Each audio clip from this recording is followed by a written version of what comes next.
कांग्रेस के लिए कर्नाटक चुनाव में जीत हासिल करना संजीवनी बूटी की तरह काम कर सकता है। अच्छा, क्योंकि ये कांग्रेस चीफ खड़गे का गृह राज्य है तो उन्होंने पूरी ताकत लगा रखी है।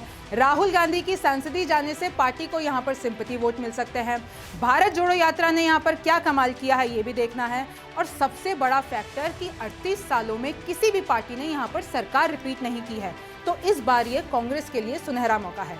लेकिन ये भी बात ध्यान रखने की जरूरत है कि बीजेपी का मोदी फैक्टर बहुत ही ज्यादा पावरफुल है। तो क्या कर्नाटक चुनाव कांग्रेस का भविष्य बदल पाएंगे? पूरी राजनीति समझ लीजिए रिमझिम के इन 5 पॉइंट्स में। पहला है कि कांग्रेस के लिए कर्नाटक चुनाव जीतना क्यों इतना जरूरी है। अब देखिए, कर्नाटक में 224 सीटें हैं और यहाँ पर हमेशा बीजेपी और कांग्रेस में सीधी टक्कर रही है और जो जेडीएस है वो हमेशा किंग मेकर के तौर पर साबित हुई है। इस समय कर्नाटक में बीजेपी की सरकार है और बसवराज बोमई सीएम है। 1983 से कर्नाटक में कभी भी सरकार रिपीट नहीं हुई है और इस बार ये बात कांग्रेस के लिए खुशखबरी है। इस वक्त कांग्रेस एक बुरे वक्त से जा रही है।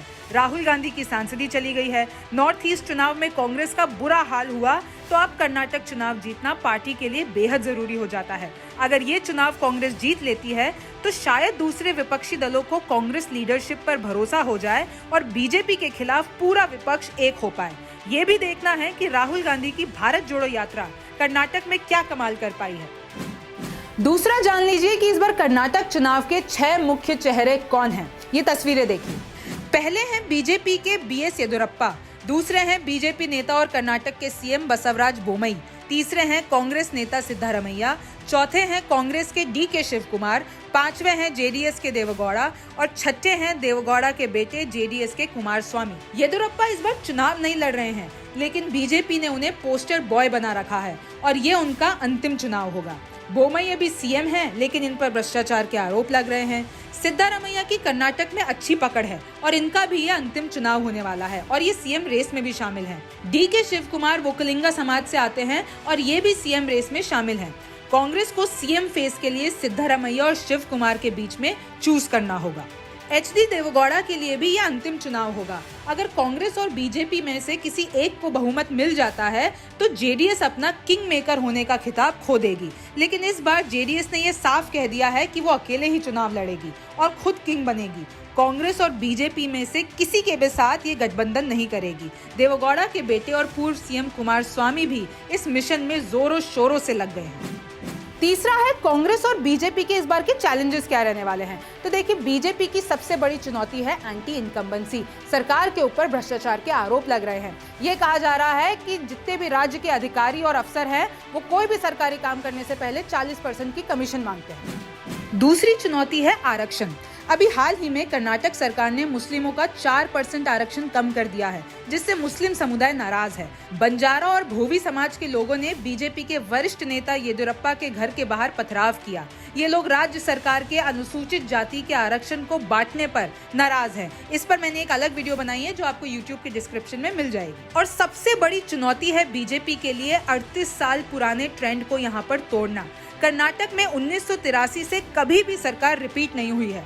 इस बार येदियुरप्पा चुनाव प्रचार तो कर रहे हैं पर चुनाव लड़ नहीं रहे हैं, तो काफी हद तक उम्मीदें हैं मोदी फैक्टर पर। आपको बता दें कि कर्नाटक की 224 सीट में से 36 सीट अनुसूचित जाति के लिए है और 15 सीट शेड्यूल्ड ट्राइब के लिए आरक्षित है। राहुल की सांसदी जाने से भी कांग्रेस को एक बड़ा मुद्दा मिल गया है। अदानी, भ्रष्टाचार, एजेंसियों का गलत इस्तेमाल जैसे मुद्दे भी विपक्ष के पास हैं। कांग्रेस के लिए सबसे बड़ी चुनौती है पार्टी के बीच अंदरूनी कलह।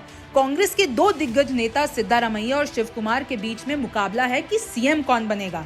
कर्नाटक में चुनावी समीकरणों में 17% लिंगायत हैं और 16% यहाँ पे वोकलिंगा समाज है और ये दोनों ही बहुत अहम भूमिका निभाते हैं। इनमें से लिंगायत समाज तो बीजेपी के वफादार हैं, तो वोकलिंगा समाज जो है वो जेडीएस की तरफ है। भाजपा ने दोनों प्रमुख चुनावी वोट बैंकों लिंगायतों और वोकलिंगाओं को 2% अतिरिक्त आरक्षण की पेशकश करके उन्हें लुभाने की कोशिश की है। चौथा है कि कर्नाटक के पिछले चुनाव में क्या हुआ था। अब देखिए, कर्नाटक को दक्षिण का दरवाजा कहा जाता है। अगर आपने यहाँ पर जीत हासिल कर ली तो फिर बाकी के दक्षिण राज्यों का रास्ता आपके लिए आसान हो जाता है। आजादी के बाद से ही कर्नाटक पर कांग्रेस का राज रहा है। फिर हाल ही के सालों में इतने फेरबदल हुए हैं कि आप कंफ्यूज हो जाएंगे। पर एक बात मुख्य रूप से है कि 1983 के बाद से किसी भी पार्टी ने यहाँ पर सरकार रिपीट नहीं की है। 2018 चुनाव की बात करें तो बीजेपी सबसे बड़ी पार्टी बनी थी और येदियुरप्पा ने सीएम पद की शपथ ले ली थी, लेकिन पूर्ण बहुमत हासिल नहीं कर पाने की वजह से गवर्नर ने बीजेपी को 15 दिन का समय दिया कि आप अपनी मेजॉरिटी साबित कर दो, लेकिन ऐसा नहीं हो सका तो येदियुरप्पा को इस्तीफा देना पड़ा।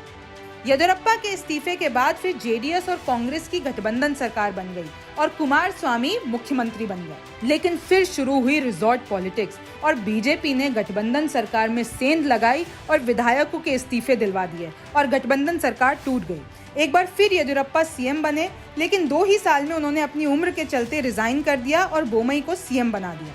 ये हैं 2018 चुनाव के नतीजे।